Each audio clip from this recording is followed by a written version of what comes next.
Buenos días, doctora Elena Alvear, decana de la Facultad de Derecho, doctor Armando Benedetti, presidente del Congreso, doctor León Valencia, director ejecutivo de la Fundación Arcoíris.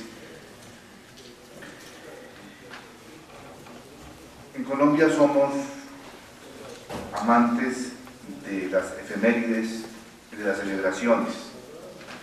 En 25 años vamos a celebrar los primeros 100 años de la expedición de la Ley 100 de 1936, la Ley de Tierras, fruto de la Revolución en Marcha de Alfonso López Pumarejo, uno de los hitos normativos en materia de justicia y de búsqueda de ordenación de la sociedad desde el punto de vista de la equidad. Esta ley, sin embargo, muy bien redactada, con propósitos claros y precisos, inscrita en el propósito de la racionalización de la economía del país, como estaba en boga en esa década, y buscando fundamentalmente hacer que la tierra sea de quien la trabaje, se quedó escrita. En la década del 60 el país emprendió una serie de reformas para modificar la estructura agraria, para despojarla de la iniquidad que se mantiene proverbial en el campo. Y luego en la década del 70 esos proyectos, esas leyes, esas prácticas administrativas, esos marcos legislativos naufragaron. Pero solo más adelante Colombia pudo vivir una transformación igualmente profunda en la tenencia de la tierra, y fue justamente la violencia, el paramilitarismo, la guerrilla, el narcotráfico, los que asumieron una tarea sistemática de destrucción, de remanente de equidad que podía tener el país en materia de tierra. Más de 600.000 familias colombianas fueron despojadas de su derecho a la tierra, de su derecho de posesión, de su derecho de tenencia.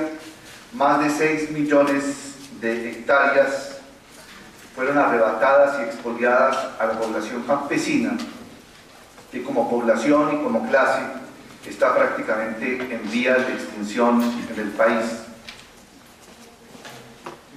De modo que no puede ser sino revolucionaria, pero siempre minimalista, un proyecto como el que esperamos finalmente se promulgue en los próximos días, sobre restitución de tierras a poblaciones desposeídas, marginadas y víctimas de la violencia, y un programa de indemnización general a las víctimas de la violencia. Es de verdad una medida que puede ser revolucionaria. Es una medida tardía pero necesaria. Restituir a los que fueron expoliados, a los que fueron sacrificados en su legítimo derecho, es un acto mínimo que lo impone el derecho interno y el derecho internacional de los derechos humanos. No es pues un acto de misericordia, no es un acto de generosidad del Congreso y del Presidente de la República, es un acto elemental de justicia, y quiero reiterarlo, de justicia mínima, porque efectivamente, si se cumpliera restaurar la posesión, la propiedad, la tenencia a los que fueron injustamente mutilados y extirpados humanitariamente de este derecho, no es un avance, sino simplemente corresponde a un elemental restablecimiento del derecho que les pertenece. Seguiríamos las máximas del piano de dar a cada quien lo suyo, es revolver a quien le pertenecía su propiedad. Pero de todas maneras, este designio, que en Colombia es revolucionario, esta justicia mínima que todavía parece utópica, tiene que ser efectivamente soportada por la sociedad colombiana.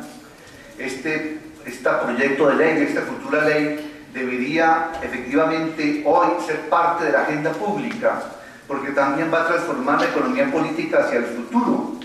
Vamos realmente a ensayar si tendremos o no una clase campesina. Vamos a ensayar si podemos introducir una ordenación de justicia mínima en el campo de Colombia. Vamos nosotros a ensayar si podemos borrar una de las causas del conflicto armado interno del país.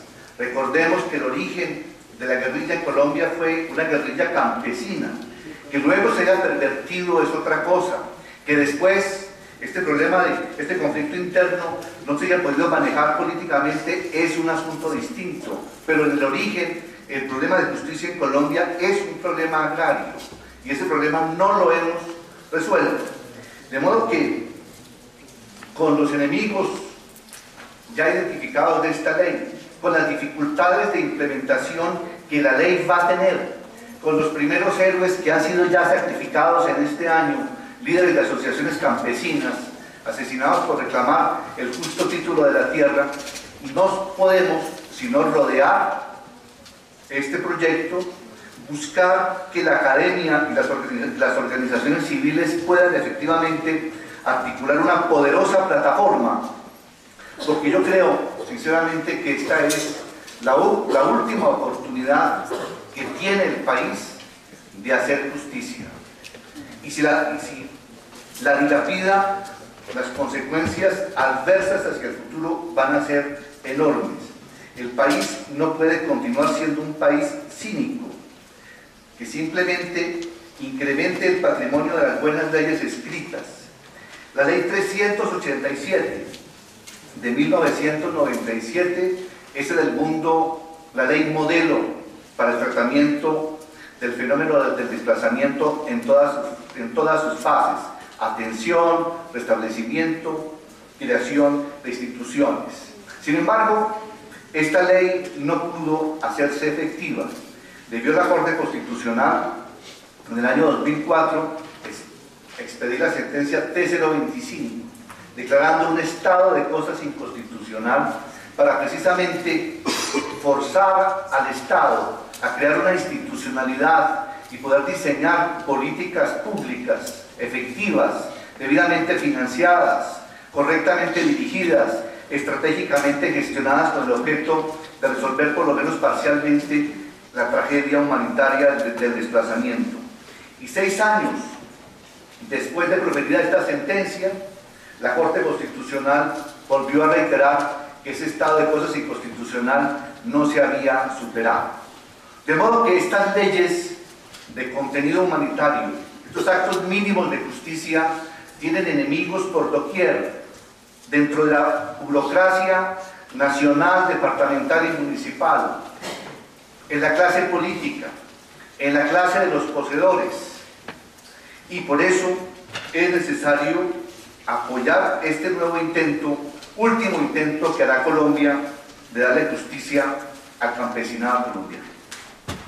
Lo que tiene que ver con el otro gran segmento de esta futura ley, las indemnizaciones, las medidas de restablecimiento de derechos de víctimas, la verdad, la justicia y la reparación. También aquí el paso que ha dado este gobierno es muy valiente y requiere de apoyo ciudadano. Sin embargo, el antecedente inmediato está muy referido a la mal denominada Ley de Justicia y Paz, en la cual se dilapidaron instituciones y mecanismos muy propios y muy importantes de la justicia de transición.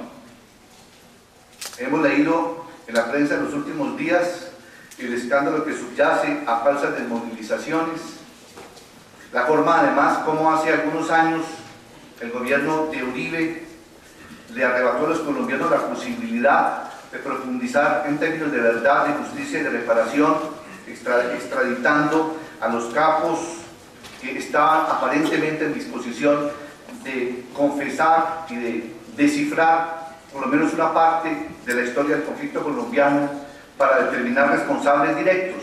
De modo que sobre esas bases de un derecho de justicia de transición erosionado por una práctica abusiva institucional, vuelve a erigirse una nueva ley, una nueva institucionalidad.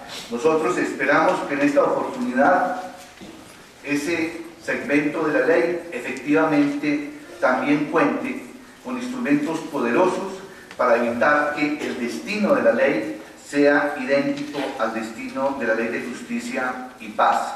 Por todo ello es necesario este debate y otros debates entre las organizaciones civiles y la academia, porque efectivamente tenemos ante nosotros la oportunidad de darle a la sociedad un sentido de justicia, de instituir una nueva economía política que busque fundamentalmente sanar las heridas internas y no de manera retórica promover la cohesión social.